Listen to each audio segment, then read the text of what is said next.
We are back. Jesus 911 with Keone Sablan. Hey, and today's the feast day of Saint Cecilia, patron saint of music. Pray for us. Yes. You know, Keone, I've been dealing with people that are diabolically afflicted ever since I lived in California. Probably been going on 20 years. And I notice everybody that I try to help and place them in the proper place with the right priest or exorcist, I notice every single one of them without fail have reckless lives, completely disordered lives, intellectual disorder, physical disorder.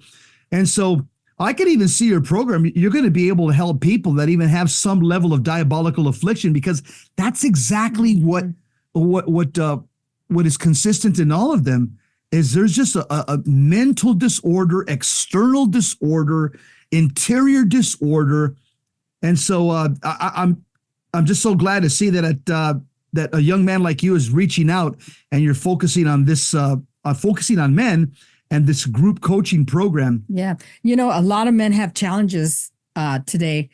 So what do men face today, and this your program that is uniquely equipped to address it? You know, so what? Yeah, well, I think men in 2024, we've kind of been prone to fall into what Father Ripperger calls effeminacy, right? Where we have a difficult time setting aside our pleasures or what is comfortable and actually take on challenge. And I think this is my kind of personal take here. I think just in observing the state of the culture right now, it's because life has gotten too easy for us. A lot of the technological advances and whatnot, just a day in, day out, it's just a lot easier than it was 50 years ago, 100 years ago. That's an interesting connection. It's so you think about it, right? If I want to order food, I can just press a button, right? If I'm watching a show and I want to change the show, I go out instantaneously and it downloads another thing. If I want to do my laundry, again, I throw it in there, press a button, it's done, right? I don't have to think much, right? And I don't have to do much. And I think as a result of that, we've become accustomed towards what is easy, what is pleasurable, what is comfortable. And I think men, especially because we're the head of the household, the leader of the home, right? And we need to sacrifice as priests of the homes. We haven't been, because life has gotten so easy and complacent. And so we have not re-embraced the call to excellence in doing difficult things. That's why we need to actually intentionally and proactively pursue virtue, although we all need to. It's just usually, 50 years ago, 100 years ago, it was kind of embedded in your day-to-day life just because of the state of your daily affairs. It was just simply harder. And I think, we have our challenges in 2024, but in a day-to-day life, it's gotten pretty easy. And we have to now seek out virtue and cultivate it proactively, because it may not come to you at your doorstep each day unless you seek it out. And of course, the culture isn't going to promote it. And so we as men, I think we need to come together now and proactively go against the grain and build these virtues and take on challenges and do what is necessary so that we can lead holy families. We can have beautiful marriages and then go out into the culture and really make an impact.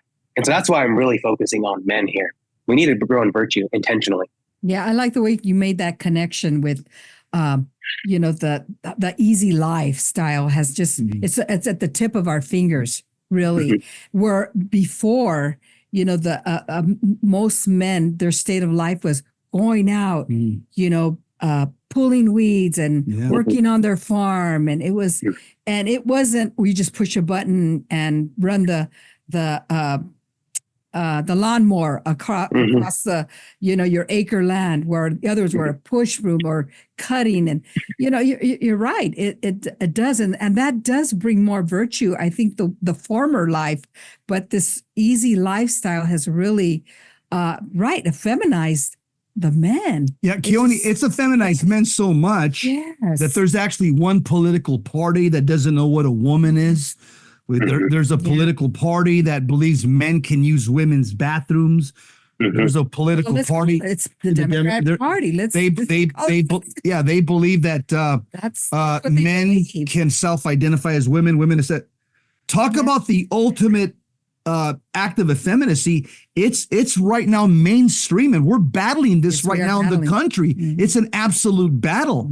It's out in the open now. It's out in the open, and Keone, I think The non-serviam attitude. that's a non-serviam attitude. The non-serviam attitude. Yeah. What I see is that you've probably taken a lot of your good training on mental health, and what you did is obviously you interfaced it with St. Thomas, so you've purified your understanding of the human person, because generally in your field, most people are trained in your field. They look at the human person as just kind of some biological soulless entity. Mm-hmm. But because you've purified it with your Catholic faith in St. Thomas, you look at your client as a body soul versus somebody else who's not a person, not a Catholic, with your same training.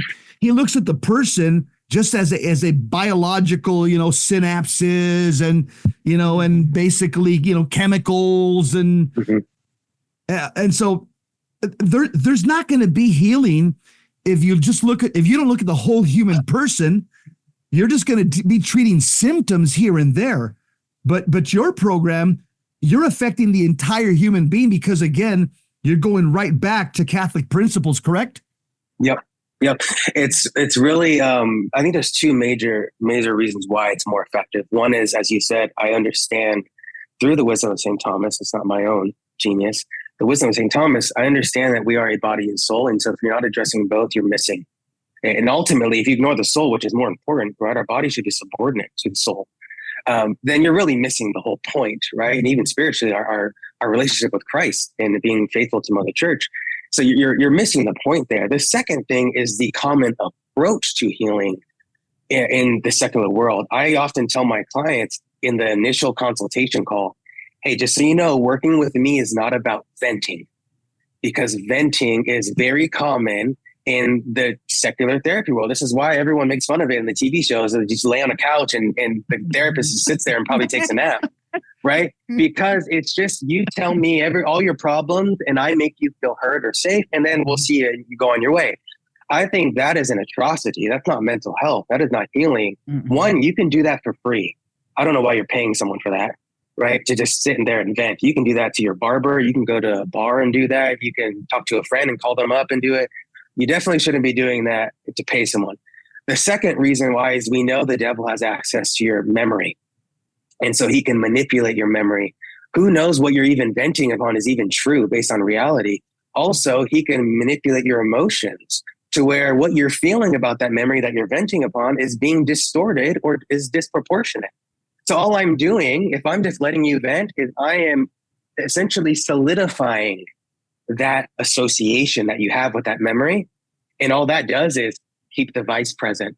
Mm-hmm. So what good does that do? And that's why a lot of secular mental health is actually leading to more issues than it is helping them, right? So yeah, we do need to talk about the past every once in a while, but to help us cultivate prudence, to know what we ought to do moving forward, right? To actually bring Christ into that situation in light of truth and allow the Lord to essentially enlighten our reason, our intellect, to know, okay, what is the truth of this and what do we need to do moving forward? Because if he allowed it, the Lord allowed it, it must be for our sanctification and must have what's called salvific potential. So we need to find it and we need to be receptive to that. And now we can move forward and be made new. That's really what it should be. And you don't see that in modern psychology today. You don't. So how does this program combine faith and practical tools to create a lasting change?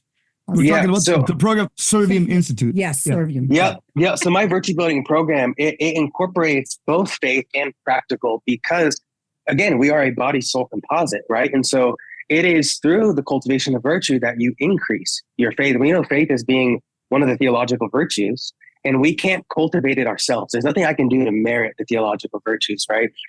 We can ask for it, but we can't merit it. And so what we could do is cultivate the natural virtues, like we've been talking about, prudence, justice, fortitude, temperance, so that we are better instruments. We are more open to receiving the grace necessary to be more faithful, right? And really, I think the beautiful part of this program is, as I said earlier, it's not to help you achieve excellence just in your career, to make more money, to have higher status. It's to live your vocation excellently. And your vocation was given to you by God. It is your pathway to heaven. And so it's in actually cultivating virtue that you're strengthening your faith. You're living more faithfully to what the Lord has entrusted to you to do and to do well, right? And so that's why faith is so important in this virtue building program, but it's also practical. As I shared earlier, we have books, we have podcasts, and a lot of people can be very overwhelmed by all this insight, right? And let alone how to apply it to themselves, right? There's a lot of wisdom there, but they might say, Keone, I get it. I can read that book or I listen to this podcast for years, but what am I supposed to do today? Because I struggle with X, Y, and Z, right? And that's where the practicality comes in, is where I walk you through an actual assessment of where you're at, your inclinations, your virtues, your vices, how prominent they are in your life. I get a very clear picture of what you're struggling with and why, right? And in understanding the faculties of the human person through the wisdom of St. Thomas, I'm now able to, through this program, help you understand how it's impacting your life and how you can incorporate virtue in your life, what that would look like. I always bring out commitments in my clients. What are you going to commit to today or this week to practice that virtue? And then I send them home a homework assignment. And that's really where the practical comes to life. It's a practical exercise, a tool, a reflection, or a meditation, or all of the above, that is based off of the topic of that particular session, which is one of the virtues, to now go and apply it so that you can now systematically and practically cultivate that virtue week by week. Because at the end of the 12 weeks of the program, I'm going to reassess you and compare data. And we're going to see what's working, what's not working, where the wounds still are present and why. And then we're going to dive right back in and go even deeper. And so that's really what's going on here in the progress. And it's combining that faith and practical into one program.